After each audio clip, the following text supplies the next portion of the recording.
Oturşan adamla haberdar bol.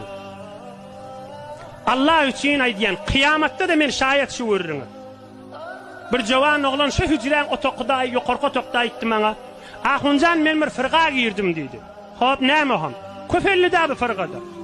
Manga aytdılar ölüngden sonra tamam bolýa diýdiler dedi. Hop.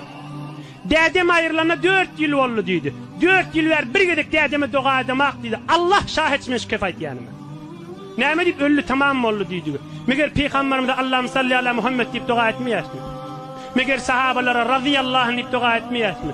Meger Ebu Hanife diýmedi rahimahullah diýmeýärmi? Meger namaz okuyamızda Allahumma gfirli ve li valideyye diýmeýärmi? Meger namaz okuyamızda el ahya'i minhum vel amwat öyle diýirlemedin günahsyňyz diýilmeýär.